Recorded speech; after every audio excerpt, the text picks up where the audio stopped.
Hey guys, Guitarist Todd here. Welcome to my channel.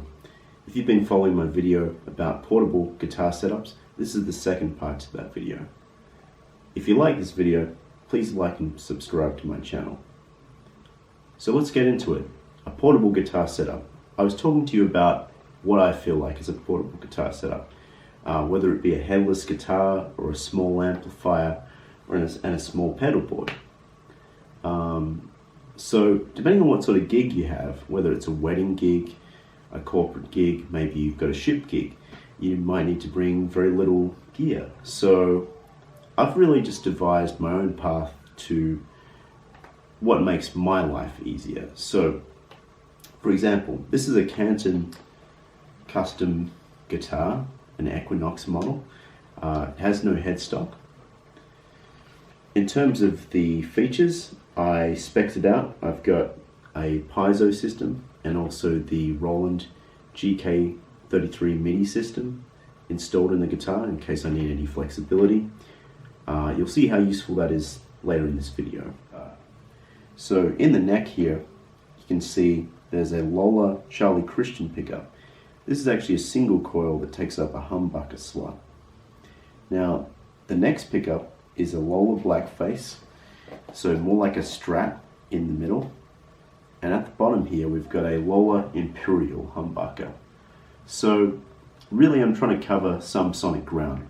I had a Telecaster that I really liked. It was a 64 vintage reissue Telecaster. I also had a Gibson 335, and I really liked the 57 classic humbuckers that came with that guitar. Pretty sure that was the ones. You know, I just tried to incorporate some of these features into this instrument. One, I wanted something that was compact. I can put it onto the plane in the overhead bins. I wanted something lightweight, and I also wanted the versatility of an acoustic sound, which was the piezo system I just mentioned before. The MIDI I haven't really touched on too much yet, but I'm hoping to get into that this year. So it's a spalted curly maple top on the front here. I chose the woods with the great luthier Rick Canton. You can see here there's a few controls. They are mini switches that turn on and off the different pickup combinations, which I feel is quite versatile. You can obviously access with the humbuckers the single coil, and you can turn off these other two pickups as well. The fingerboard is Ziricote, which is a nice Mexican rosewood, and the back of the neck, which I'll show you, is actually a flame maple neck, but it's been roasted, so it kind of looks like a museum piece in my opinion. So for today's gig, I've got this set up. So I have a Ditto Looper by TC Electronic, very powerful. I have a carbon copy delay by MXR. Next to that, I have a Super Octave 3, and we'll touch on that as well in this video, how I use this particular pedal, especially at gigs, you know, what are the applications for that. The last pedal is a Full Drive 3 by Fulltone. So the primary setup for this particular pedal board is actually for duo gigs. I use the Octave as actually a bass for when I'm playing chords. The cool feature with the Boss, sorry, I mean Boss. The cool feature with the Boss is actually adding the octave to the lower two strings. So you've got the E string and the A string, and even the D string if you really need it. You can actually adjust the settings to this pedal to get the lower end in each of these strings. So if I play a chord, give you an example.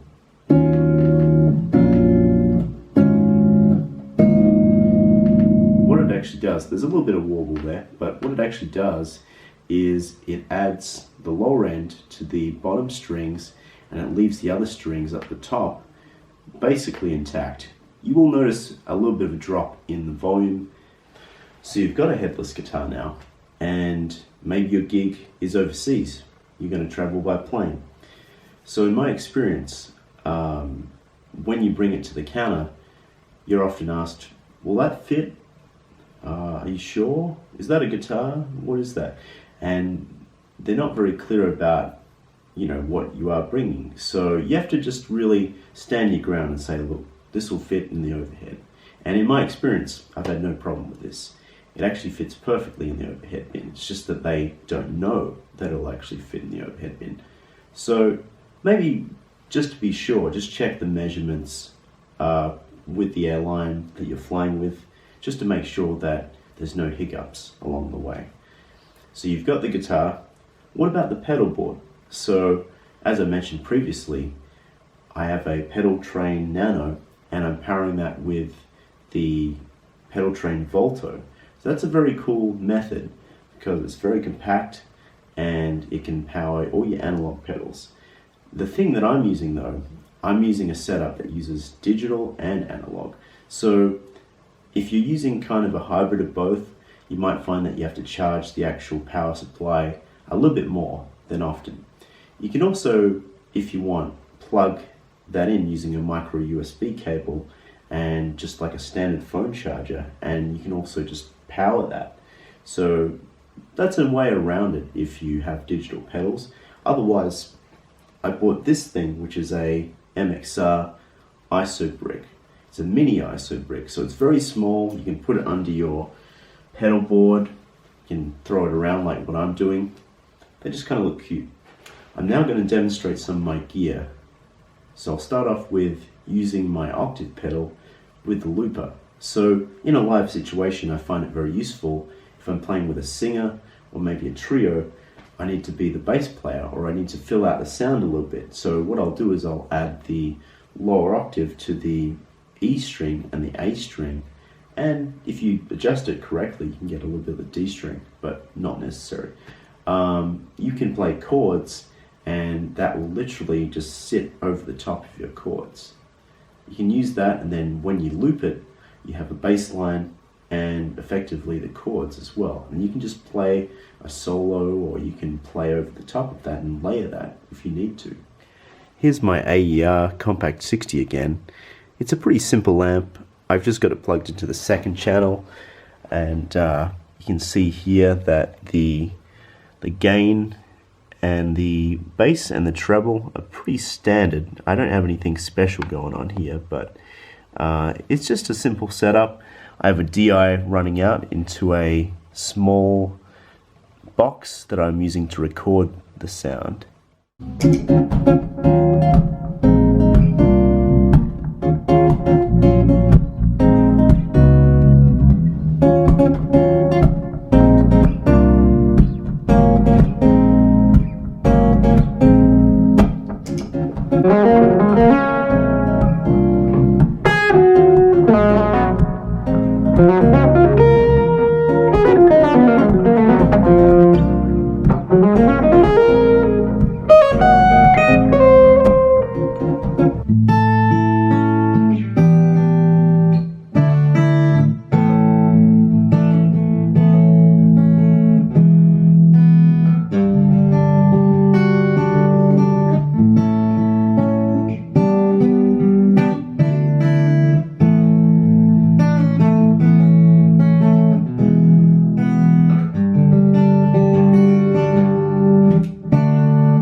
So I hope this video was useful for you, just to see what it takes to have a portable setup. Now, I'm not saying that my setup is the perfect setup, because everyone is different and everyone thinks differently.